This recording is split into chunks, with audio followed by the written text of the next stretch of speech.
irmãos, saúdo cada um de vocês com a graça e a paz do nosso Senhor Jesus Cristo, amém? Meu nome é Miriam Anitta, eu estou aqui para, juntinho com os irmãos, estudar um texto do pastor Pedro Veiga chamado Um Vínculo de Vida para Gerar Vida. Esse texto foi escrito para o Manancial, que é produzido pela União Feminina Missionária Batista do Brasil, e o objetivo dele é inspirar, exortar e edificar a nossa vida espiritual. Ele traz sempre uma meditação diária baseada na Bíblia, que é a palavra de Deus. Eu não ajudei o pastor Pedro Veiga a escrever, não opinei, não sou pastora, não sou teóloga, não sou missionária, sou apenas uma irmã que, como vocês apreciam ler a palavra de Deus, fazer o seu devocional. Por isso que eu vou ler o texto e contar para os irmãos aquilo que eu entendi, tá bom? Então, já que todo mundo já está sabendo disto, vamos orar, pedir ao Senhor que esteja conosco nesse nosso devocional. Senhor Jesus, que nós possamos entender o que Tu queres dizer ao nosso coração e que quando a gente entenda, a gente possa colocar em prática e possa compartilhar com outras pessoas também. Perdoa, Senhor, quando a gente não presta atenção, não está atento. Perdoa os nossos pecados e ajuda-nos. Em Teu nome, Jesus Cristo, que oramos. Amém. Bem, irmãos, então vamos lá. Um vínculo de vida para gerar vida. O versículo escolhido pelo pastor Pedro Veiga é o 15, que diz: Assim como o Pai me conhece, eu conheço o Pai e dou a minha vida pelas ovelhas. E agora nós vamos ler o texto bíblico que está em João 10 e vamos ler do versículo 1 até o 16. E diz assim, está falando do bom pastor e as suas ovelhas, né? Eu lhes digo a verdade: quem entra no curral das ovelhas, as escondidas, por sobre a cerca, em vez de passar pela porta, é certamente o ladrão e assaltante. Mas quem entra pela porta é o pastor das ovelhas, é o que Jesus está dizendo. O porteiro lhe abre a porta e as ovelhas reconhecem sua voz e se aproximam. Ele chama suas ovelhas pelo nome e as conduz para fora. Depois de reuni-las, vai adiante delas e elas o seguem, porque conhecem sua voz. Nunca seguirão um desconhecido, antes fugirão dele, pois não reconhecem sua voz. Os que ouviram Jesus usar essa ilustração não entenderam o que ele quis dizer. Por isso, ele a explicou. Eu lhes digo a verdade, eu sou a porta das ovelhas. Todos que vierem antes de mim eram ladrões e assaltantes, mas as ovelhas não os ouviram. Sim, eu sou a porta. Quem entrar por mim será salvo. Entrará e sairá e encontrará pasto. O ladrão vem para roubar, matar e destruir. Eu vim para lhes dar vida, uma vida plena que satisfaz. Eu sou o bom pastor, e o bom pastor sacrifica a sua vida pelas ovelhas. O empregado foge quando vê um lobo se aproximar. Abandona as ovelhas porque não lhe pertencem e ele não é seu pastor. Então o lobo as ataca e dispersa o rebanho. O empregado foge porque trabalha apenas por dinheiro e não se importa de fato com as ovelhas. Eu sou o bom pastor. Conheço minhas ovelhas e elas me conhecem. E assim como meu Pai me conhece, eu o conheço. Eu sacrifico minha vida pelas minhas ovelhas. Tenho outras ovelhas que não estão neste curral. Devo trazê-las também. Elas ouvirão minha voz e haverá um só rebanho e um só pastor. Que passagem linda, né, irmãos? Que coisa mais boa de ouvir. Bom, irmãos, então Jesus diz que o verdadeiro pastor vive para gerar vida em suas ovelhas. A prioridade do pastor, que é bom mesmo, é ser um canal de multiplicação de vida.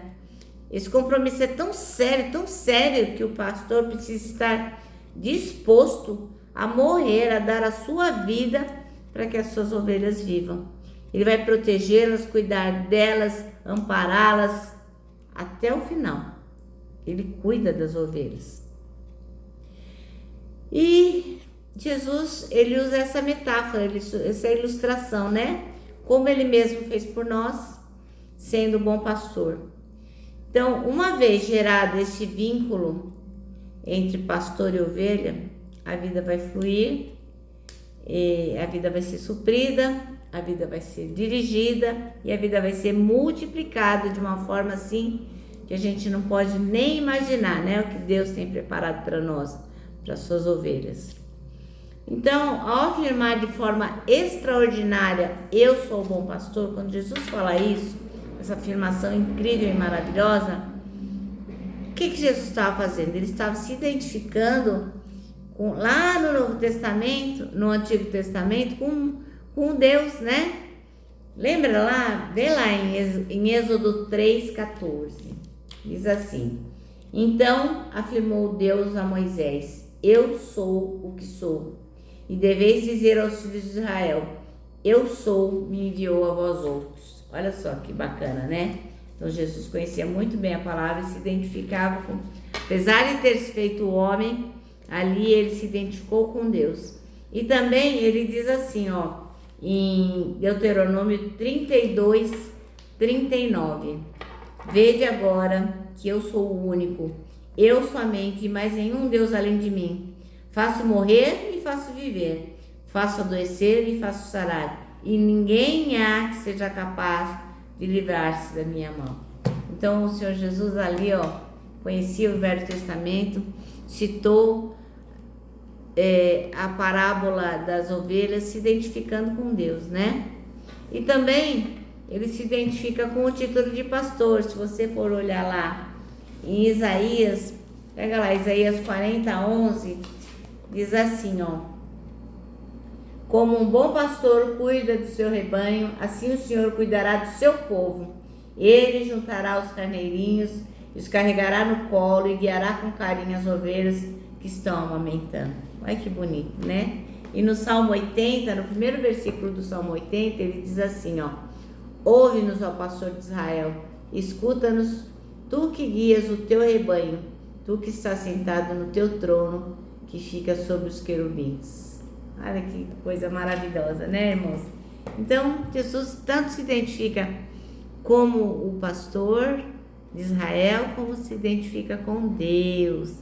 Isso quer dizer que o quê? Que as primeiras pessoas que ouviram Jesus, ele deixou bem claro que ele era o próprio Deus. Não entendeu quem não quis, mas ele deixou bem claro. Ao mesmo tempo que ele exemplificava em sua vida a figura do verdadeiro pastor, ele fazia um contraste com a vida dos líderes religiosos daquela época, né? Que eles não geravam vida, porque eram falsos pastores, né? Eles exigiam que as pessoas cumprissem a lei que eles mesmos não conseguiam cumprir.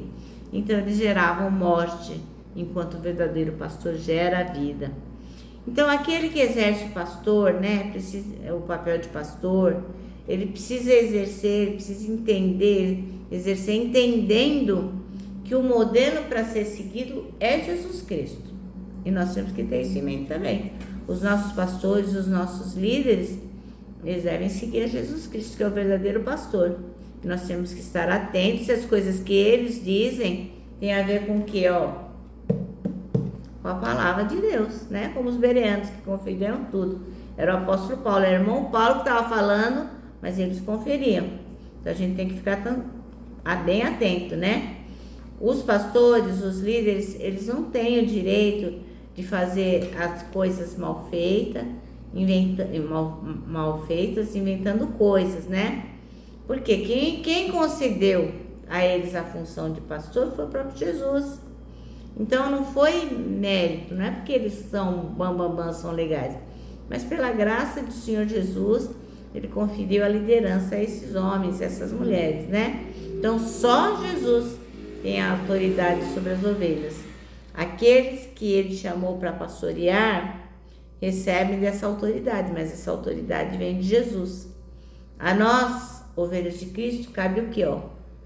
Ficar atento, ver se é a voz do pastor mesmo que está chamando a gente, né? Para a gente não ir para qualquer lado, para a gente não ir atrás de qualquer pessoa que, em vez de nos levar para a santificação, para a salvação, nos leva para a morte, porque o verdadeiro pastor gera vida.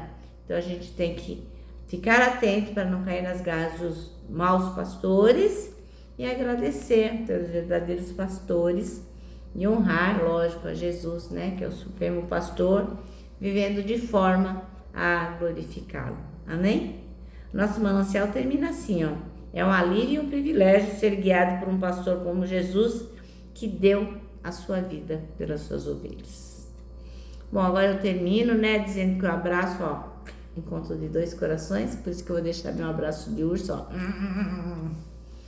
E sabe, ele só não dá certo em reunião de porco espinho.